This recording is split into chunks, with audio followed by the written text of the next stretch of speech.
नमस्कार दर्शकवृन्द, कार्यक्रम फ्रन्टलाइन शोमा तपाईलाई हार्दिक स्वागत छ।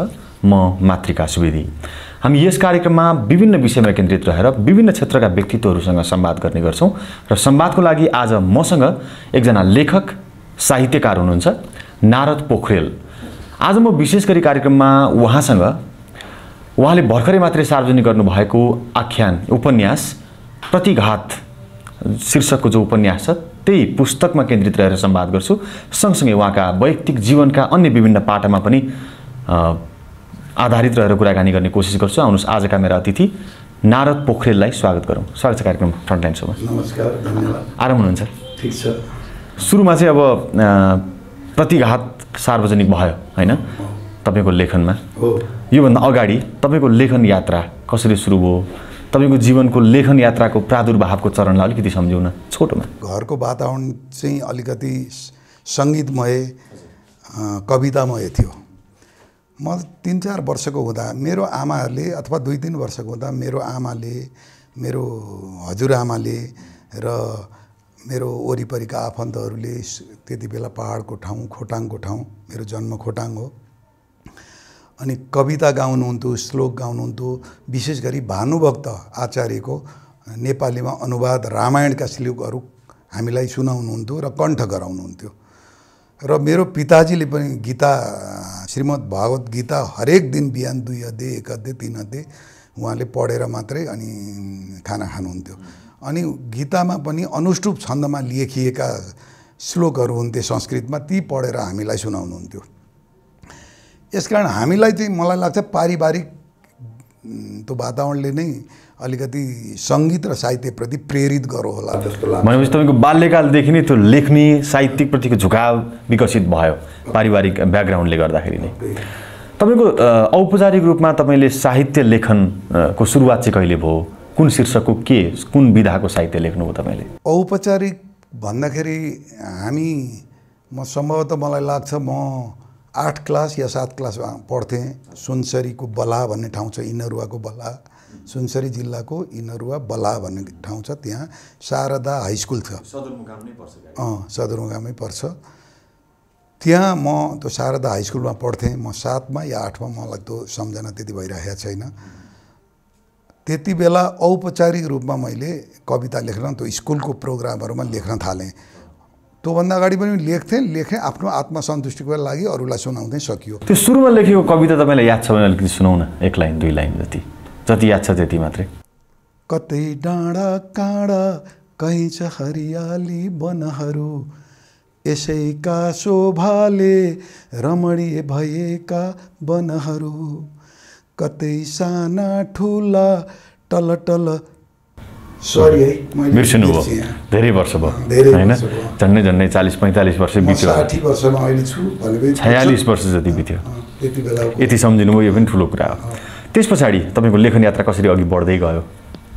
पढाइ सँगसँगै लेखन यात्रा कसरी म्यानेज गरेर अघि बढाउनु भयो? के भयो? अब मलाई त अलिकति मेरो विद्रोही भावना सानैदेखि। म घरमा पनि अलिकति कसैले गाउँमा छिमेकमा नराम्रो भयो भने म त्यसको प्रतिकार गर्न अगाडि आइहाल्थेँ। अहिले पनि सुनसरी इनरुवामा मलाई धेरैले त्यसरी यो मान्छे चाहिँ हक्की मान्छे हो भनेर चिन्नुहुन्छ। र खोटाङमा पनि म त्यस्तै मान्छे हुँ, आफू केही पनि नगर्ने, अरूले चाहिँ कसैले थिच्न खोज्यो भने नसहने। अब हामीले गर्ने त के हो, हामी प्रतिकार गर्ने भनेको विरोध गर्थ्यौँ। अनि आफूले गल्ती गरेको छ भने त्यत्तिकै म 180 डिग्री तल बसेर झुकी पनि दिन्थेँ। मेरो अहिले पनि त्यो स्वभाव छ। अब सरले भने जस्तो औपचारिक रूपमा मैले लेखन यात्रा त कविताबाटै प्रारम्भ भएको हो मेरो, होइन? एउटा मेरो घटना घट्यो मेरो लाइफमा। त्यो घटना घटिसकेपछि मलाई त्यो कविताप्रति अलिकति वितृष्णा नै भयो। किन अब त्यस पछाडि झन्नै साहित्यप्रति वितृष्णा होला जस्तो लागेको थियो। पछिबाट मैले आफैलाई सम्हालेँ। म यिनीहरूले कवितामा मलाई यस्तो भयो भने छोटकरीमा तपाईँको घटना सुनाउनुहोस् न, छोटोमा अलिकति सुनाइदिनुहोस् न। मैले कविता अघि मैले भनेकै कविता मैले त्यति बेला पार्टिसिपेट गरेको थिएँ। शीर्षक के थियो त्यो हजुरले याद भएन? हिमाल थियो। हिमालय थियो कि हिमाल थियो, दिवस हिमाल थियो। हिमालकै बारेमा बयान थियो, शार्दुल विकृति छ नै शिखरिणी छन्दमा है। मैले कविता गाएँ। त्यो कम्पिटिसन थियो, प्रतिस्पर्धा थियो। कम्पिटिसन थियो। अनि कविता गाइसकेपछि जजहरू हुनुहुन्थ्यो, त्यहाँका अग्रज माननीय सरहरू, मैले सम्मान गर्नुपर्ने सरहरू, कति त बितिसक्नुभयो हुनुहुने निर्णायकहरू, अनि 1-2 जना हुनु पनि हुन्छ होला होइन। म उहाँप्रति अझै पनि सम्मान गर्न चाहन्छु। भरे लास्टमा के भने रिजल्ट म प्राय जहिले पनि कवितामा फर्स्ट हुन्थेँ त्यहाँ त्यो स्कुलमा म रहन्जेलसम्म। त्यस दिन के हो भने नारद पोखरेलले लेखेको कविता अत्यन्त राम्रो र उत्कृष्ट छ, तर ऊ फर्स्ट होइन, विशिष्ट हुने स्थिति छ उसको कविता। तर यो चाहिँ लेखनाथ पौडेलको चोरेर लेखे जस्तो लाग्यो हामीलाई।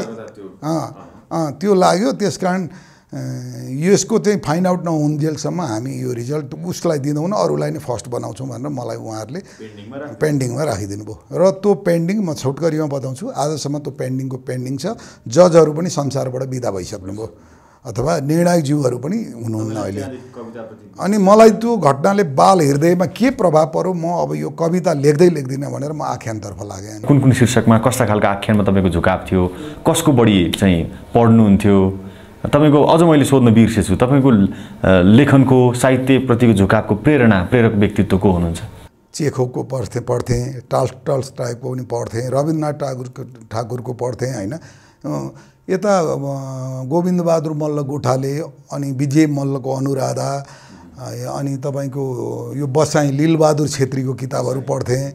अनि र सबैभन्दा मलाई छोएको चाहिँ लैनसिंह बाङदेलको किताबहरूले। लैनसिंह बाङदेलको कृति पढिसकेपछि मेरो लेखन शैली र उहाँको प्रस्तुति मलाई त्यति बेला उस्तै जस्तो लाग्थ्यो क्या।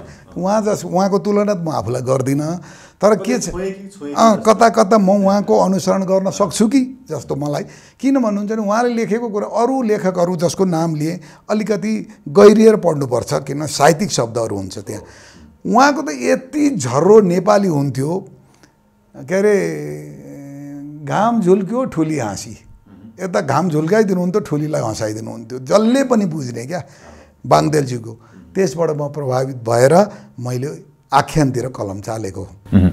तपाईँले आख्यानतिर कलम चाल्दै गर्दा सुरुमा कस्तो खालको विषयमा केन्द्रित भएर लेख्न खोज्नुभयो? प्रेम कहानी लेख्न खोज्छु।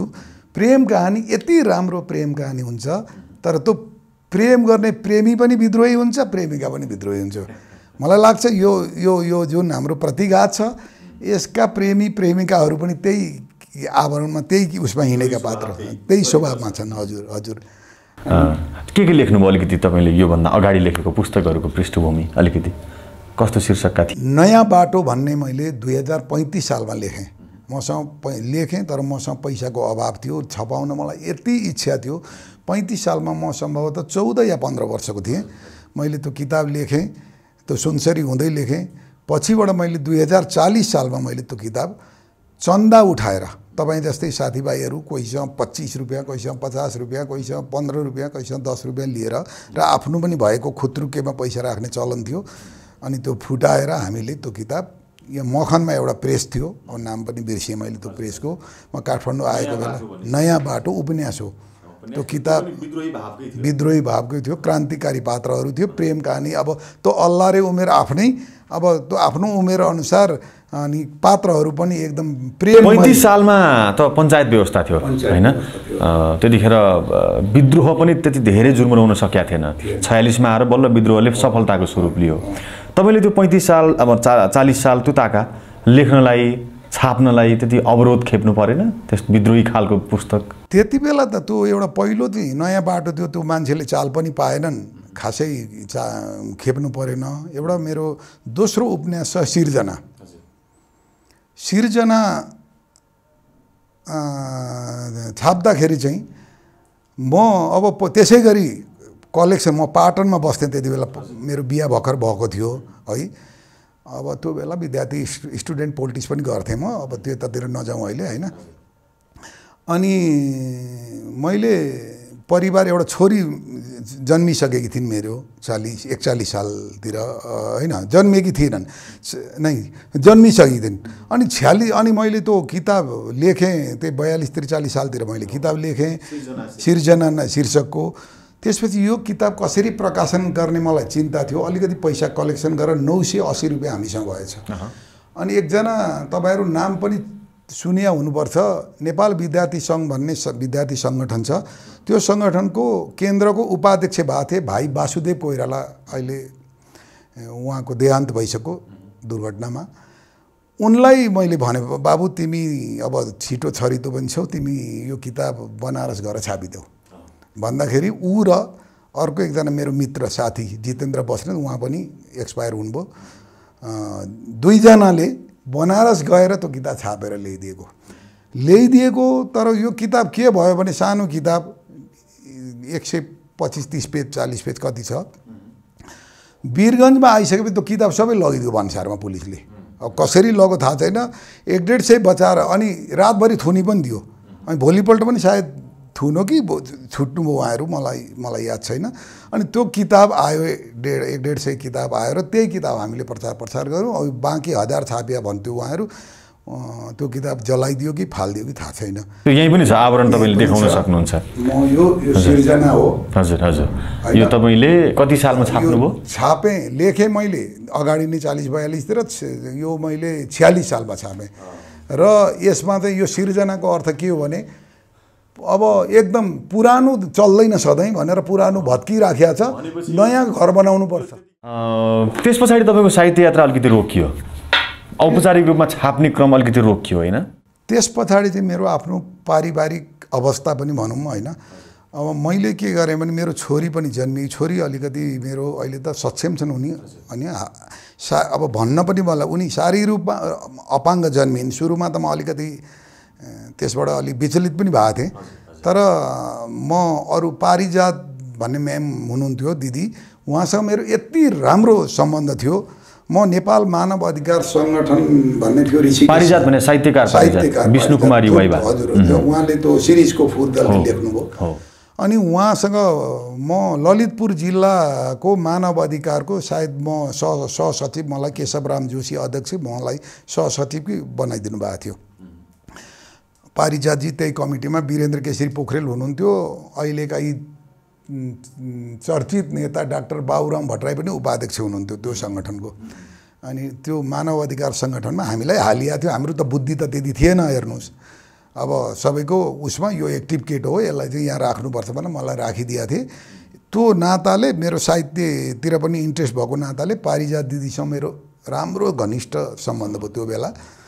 अनि उहाँले मलाई प्रेरणा दिनुहुन्थ्यो क्या, छोरीको बारेमा मैले भन्थेँ। अनि उहाँबाट पनि मैले धेरै प्रेरणा पाएको छु होइन। उहाँलाई म अहिले यही मञ्चबाट, यही ठाउँबाट म सम्झिन्छु यही होइन। त्यस कारण के छ भने प्रेरणा मिल्यो। त्यस पछाडि मैले छोरीलाई पढाउनुपर्छ, बढाउनुपर्छ र अरूभन्दा सक्षम बनाउनुपर्छ भनेर मैले उनलाई पढाएँ। मिन भवन कलेजबाट उनले मास्टर डिग्री गरिन् म्यानेजमेन्टमा होइन। अनि त्यस पछाडि उनी अहिले कृषि विकास ब्याङ्कमा काम गर्छिन्, गभर्मेन्ट ब्याङ्क हो। अनि आफै सक्षम छन्, उनी पनि लेख्छिन्। अब त्यही हो, उनी पनि खुसी थिइन्, हामी पनि खुसी छौँ।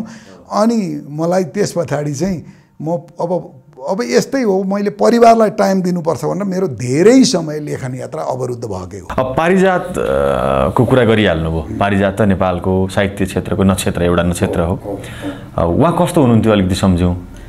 तपाईँ र उहाँको चाहिँ एउटा सम्झना लायक क्षणहरू अलिकति सुनाउनु। पारिजात दिदीलाई त्यहाँ पनि ल्याइन्थ्यो, अनि यता साहित्यिक प्रोग्रामहरूमा पनि ल्याइन्थ्यो। तर म 2, 4, 5, 6 चोटि नै उहाँसँग भेट हुँदाखेरि उहाँले मलाई माया गर्नुभयो, मैले पनि दिदी भनेर सम्मान गरेँ।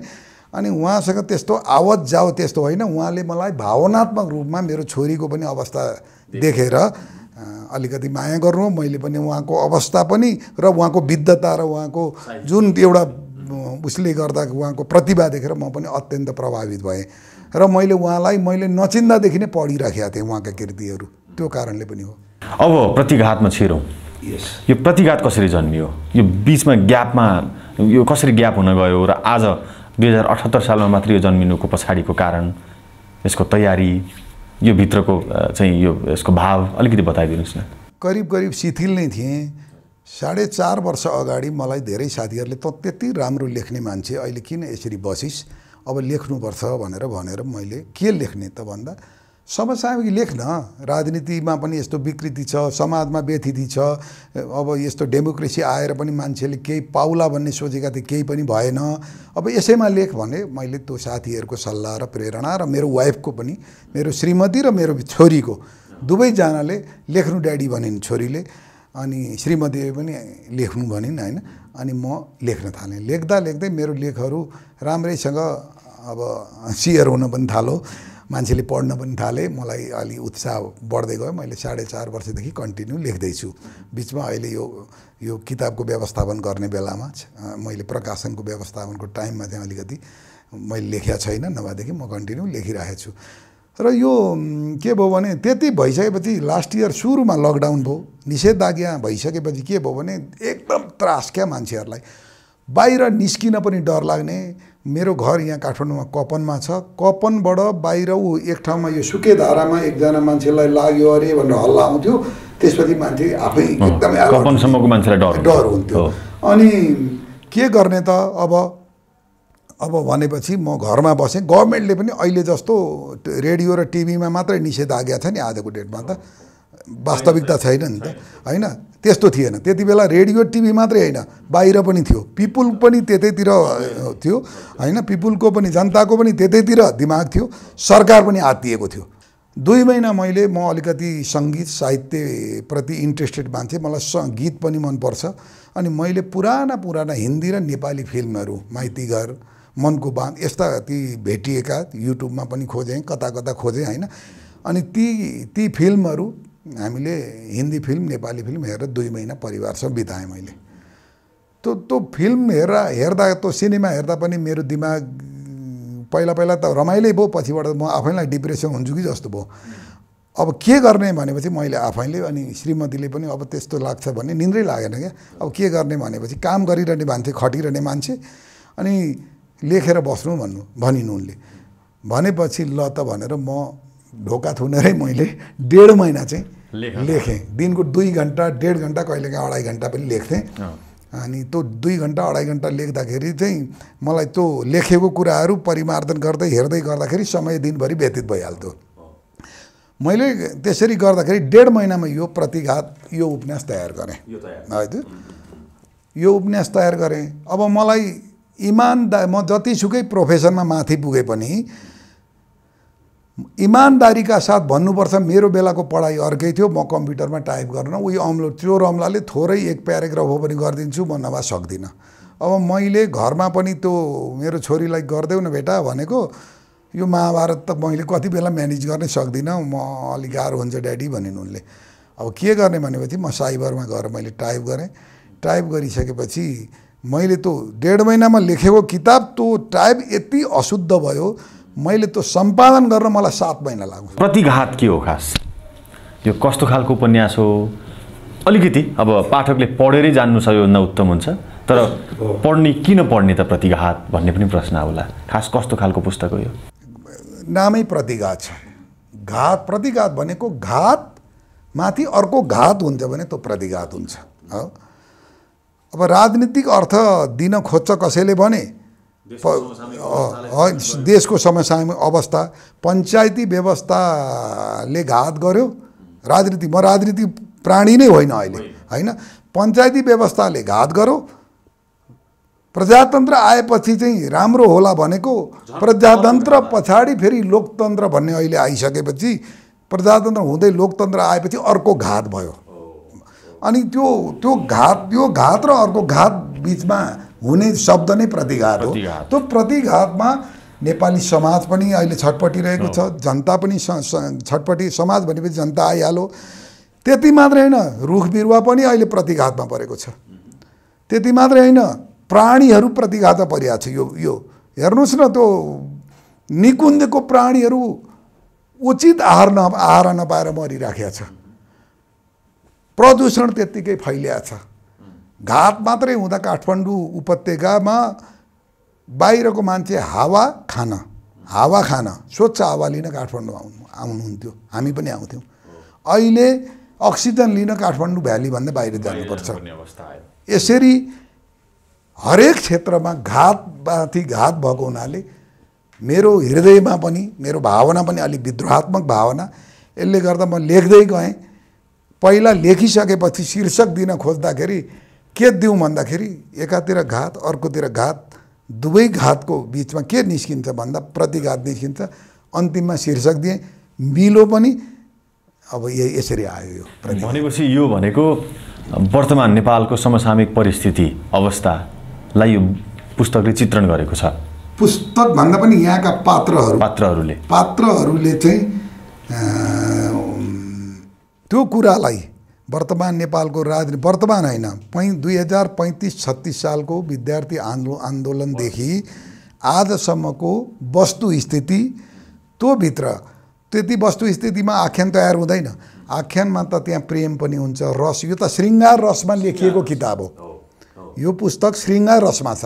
श्रृङ्गारमा पनि संयोग श्रृङ्गार पनि छ, वियोग श्रृङ्गार पनि छ यो किताबमा।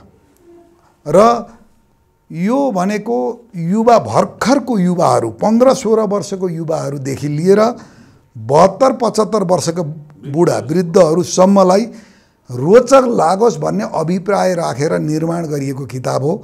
अब तपाईँको साहित्यिक यात्रा कसरी अघि बढ्छ? अघि त भन्नुभयो अब म रोकिनेवाला छैन, 35 वर्षदेखि रोकिएको मेरो साहित्यिक यात्रा फेरि पुनर्जीवन मैले दिएँ, अब म रोकिन्न भन्नुभएको छ। अब लगत्तै केही तयार हुँदैछन् कि कता ढल्किन्छ तपाईँको कलम? अब मैले अर्को आख्यान लेख्दैछु अहिले मोटामोटी 75 देखि 80 पेज लेखिसकेँ। 300 पेज नबनाई कम्तीमा 300 पेज नबनाइकन एउटा आख्यान पुरा हुँदैन अहिले, होइन? किन पहिला 100 पेजमा पनि उपन्यास तयार हुन्थ्यो। पहिलेको घेरा अलि थोरै थियो, अहिलेको सामाजिक घेरा बढेको छ, होइन? त्यसले गर्दा अलिकति बढाउनुपर्छ। अब मोटामोटी म यो 1.5 महिनादेखि यसको व्यवस्थापनमा लागेका थिएँ, यो प्रकाशनको व्यवस्थापनमा। अब फुर्सद भयो, आफ्नो काम, व्यावसायिक कामको अलावा जति फुर्सद हुन्छ म यसैमा दिन्छु। मेरो छुटेको लेख्ने अभ्यास पनि अहिले फेरि ताजगी भएर आइराखेको छ। मलाई लाग्छ आउने साल फेरि तपाईँले मलाई यसरी अर्को आख्यान सहित हामी फेरि भेट्न पाउँछौँ। अब साहित्यको यति धेरै कुरा गरिसके पछाडि तपाईँको अर्को व्यावसायिक जीवन चाहिँ तपाईँको श्रम विज्ञको रूपमा छ, विभिन्न उद्योग धन्दाहरूमा, अर्गनाइजेसन। म एउटा कुरा बिचमा भन्छु है, प्लिज। यो साहित्यको कुरामा एउटा कुरो छुटो। यो पुस्तक प्रकाशनको लागि म त अँध्यारोमा थिएँ अहिले। मलाई नेपाल स्रष्टा समाज भन्ने छ कालिका स्थानमा, अहिले उहाँ सानेपामा पनि अफिस छ त्यसको अध्यक्ष हुनुहुन्छ विधान आचार्यज्यू। उहाँ अहिले मेरो 20-22 दिनको मात्रै नजिकी हो उहाँसँग। उहाँसँग मेरो अत्यन्त हार्दिकतापूर्ण मित्रता भयो यो समयमा। यो नारद पोखरेलले त लेखो, तयार गरो, तर यसलाई पुस्तकको रूपमा प्रकाशन गर्नको लागि नेपाल साहित्य स्रष्टा, होइन, नेपाल स्रष्टा समाज र उहाँका त्यसका अध्यक्ष विधान आचार्यज्यू र त्यसको टिम, सम्पूर्ण टिमको ठुलो योगदान छ। यो अन्तर्वार्तामा उहाँहरूलाई छुटाएँ भने त मलाई पापै लाग्छ। यसकारण म यो भन्दैछु। उहाँहरूलाई म यहाँबाट फेरि पनि सम्झिन्छु। धन्यवाद विधानजी। तपाईँको साहित्यिक सँगसँगै अर्को व्यावसायिक यात्रा अलिकति एउटा पेसागत रूपमा तपाईँ श्रम विज्ञको रूपमा विभिन्न उद्योग धन्दा सङ्गठनहरूमा हुनुहुन्छ, मतलब पार्ट टाइमको रूपमा सबैतिर तपाईँले सक्रियता देखाइरहनु भएको छ। त्यो पेसा कस्तो हो र नेपालमा श्रम विज्ञको भूमिका कस्तो हुन्छ अलिकति बताइदिनुहोस् न छोटोमा। म पहिला जागिर नै खान्थेँ, निजी क्षेत्रमा मैले काम गर्न थालेँ। अब मेरो त विद्रोही स्वभावमा लागेको मान्छे लोकसेवातिर ध्यान गएन। नगएपछि म निजी क्षेत्रमा काम गरेँ। निजी क्षेत्रमा काम गर्दै बाँच्नको लागि, होइन? अनि काम गर्दै जाँदाखेरि म अलिकति कुनै कुरामा लागेपछि त्यो भित्रसम्म पुगेर खोतलेर निकाल्नै मन लाग्छ क्या मलाई। त्यो क्रममा मैले धेरै अनुभव बटुलेछु त्यहाँ। अनि मैले आफैले एउटा क्रिएट गरेँ। यहाँ कसैले नेपालमा त के छ भने जसले आफूले क्रिएट गरेर केही दिन सक्यो भने त्यो मान्छे सफल हुन्छ। दिन सकेन भने कि त पैसा खर्च गर्नुपर्छ कि अनैतिक बाटो हिँड्नुपर्छ, धेरै जसो है। तर त्यस्तो मेरो स्वभाव पनि थिएन, म त्यो बाटो रुचाइनँ। मैले आफैले के क्रिएट गरेँ भने, हेर्नु व्यावसायिक साथीहरू, तपाईँहरूसँग म काम गर्दा गर्दै जेनरल म्यानेजरसम्मको पोस्टमा मैले काम गरेँ। यो निजी क्षेत्रमा। अब यो जेनरल म्यानेजर भए पनि कुनै यो निजी क्षेत्रको जेनरल म्यानेजर भनेपछि मलाई अब यो त्यति मेरो स्वभाव अनुसार म सँगै यसलाई सधैँ लिएर जान, रिटायर भएपछि घर बस्न म नसक्ने भएँ। म क्रिएट गरेँ एउटा काम, तपाईँ अहिले जे सेवा पाउनु भइरहेछ जिएमबाट या म्यानेजरबाट जिएमबाट, त्योभन्दा राम्रो सेवा म सल्लाहकारबाट दिन्छु, एडभाइजर भएर दिन्छु भनेर मैले आफैले क्रिएट गरेँ। अब उहाँहरूलाई अब मानिलिउँ आजको हिसाबमा आज एउटा जेनरल म्यानेजरले 2 लाख रुपियाँ पाउँछ भने म 2000 मा काम गरिदिन्छु तपाईको, तपाईँ मलाई समयमा नबान्नु भनेर भने त मान्छे अब किनभने नचिनेकोलाई त उहाँहरूले बोलाउनु हुँदैन। तर मेरो काम त उहाँहरूले देखिसक्नु भएको छ नि त, बुझिसक्नु भएको छ मलाई यो मान्छेलाई 2000 मा मैले लाउन पाएँ भने त मेरो काम पनि हुन्छ, पैसा पनि बच्यो भन्ने उहाँहरूको हुन्छ नि। तर मैले त्यो बेला जबकि जिएम को तलब 5000 या 4000 थियो भने मैले त्यति बेला 500 कि 1000 रुपियाँमा मैले सुरु गरेका थिएँ, या 1000 पनि होइन होला 500-600 मा सुरु गरेका थिएँ। अनि एउटा दुईटा हुँदै त्यो आउटपुट मेरो काम देखेर, परिणाम देखेर। अहिले तपाईँ कतिवटा सङ्गठनमा हुनुहुन्छ, कतिवटा चाहिँ उद्योगहरुमा? त्यस्तो छैन, जसलाई पर्छ त्यो उहाँले फोन गर्नुहुन्छ, मसँग अनुबन्धन गर्नुहुन्छ र राष्ट्रले तोकेको कर तिर्नुपर्छ, बाँकी पैसा मैले पाउने हो। तपाईको खास भूमिका के हो? अलिकति त्यो श्रम विज्ञको रूपमा तपाईको भूमिका खास कस्तो हुन्छ? म मेडिएसन गर्छु, मलाई एउटा लिगल अथोरिटी पनि छ, रुल अफ ल एआरडी, अमेरिकाको अर्धन्यायिक संस्था हो त्योसँग पनि मैले ट्रेनिङ लिने मौका पाएको छु। त्यसबाट म विज्ञ तालिम प्राप्त गरेको छु। म लगायत धेरै अहिले वरिष्ठ अधिवक्ताहरू पनि त्यसबाट मसँगै, अब नाम अहिले पछि लिउँला हैन, उहाँहरू पनि मसँगै तालिम लिनुभएको थियो त्यो बेला हैन। अनि धेरै साथीहरू हुनुहुन्छ यो ठाउँमा। मैले चाहिँ मेरो चाहिँ उद्योग कल कारखानातिरै म पहिलादेखि नै काम गरिरहेको हुनाले मैले यसैलाई प्लस त्यो योग्यता पनि यसमा मैले प्लस गरेँ। गरिसकेपछि के भयो भने अझ मलाई म निखारिएको निस्किएँ होला र त मेरो डिमान्ड बढ्यो हैन। अनि परिणाम पनि मैले चाहिँ मेडिएसन गरेँ भने अहिलेसम्म, भोलि के हुन्छ भोलिको त भविष्य त कसैले पत्ता, अहिलेसम्म मैले हात हालेको केस मैले ब्याक हुनु परेको छैन। सबै मैले श्रमिक र म्यानेजमेन्ट एन्ड नेपाल गभर्मेन्ट के अरे, अनि नेपाल गभर्मेन्ट र व्यवसायिका कुनै उल्झन र कर्मचारी, एकदम हाई लेभलका कर्मचारी, मजदुर मात्रै नभएर हाई लेभलका कर्मचारी र व्यवस्थापन बीचको समन्वय म गएपछि चाहिँ दुवै पक्ष अब चाहिँ हाम्रो केही आउटपुट, केही एउटा परिणाम निस्किन्छ भन्ने पहिले एउटा विश्वास उहाँहरूमा आउँदो रहेछ। त्यो एउटा मनोविज्ञान पनि होला, तपाईको प्रस्तुति पनि त्यही होला, तपाईको पर्फर्मेन्स पनि होला। त्यहाँ त म योभन्दा राम्रो दिन सक्छु, यहाँ त बोल्न अलिकति मलाई हिचकिच भइरहेछ होइन। त्यहाँ चाहिँ म अलिकति आफ्नो त्यो जानेको विषय भएकोले राम्रै बोल्छु। आजलाई हामी कुराकानी यहीँ टुङ्ग्यौँ। तपाईको आगामी साहित्यिक यात्रा, अरू व्यावसायिक यात्रा झन् सशक्त, झन् सफल रहन्। धेरै शुभकामना। धेरै धेरै धन्यवाद। यहाँसम्म ल्याइदिनु भयो, सबैसँग चिनिने मौका दिनुभयो। फेरि निकट भविष्यमा भर्सक सम्भवतः आगामी वर्ष अर्को उपन्यास म पाठक समक्ष ल्याउनेछु। यही प्रतिबद्धता व्यक्त गर्दै तपाईँसँग बिदा हुन्छु। धन्यवाद। हस्, धन्यवाद। दर्शकवृन्द, कार्यक्रम फ्रन्टलाइन सोमा आज हामीले संवाद गऱ्यौँ लेखक साहित्यकार नारद पोखरेलसँग। हवस् त, अर्को कार्यक्रममा हामी फरक विषय र व्यक्तित्वका साथमा फेरि आउँछौँ। तबसम्मका लागि बिदा दिनुहोस्। नमस्ते।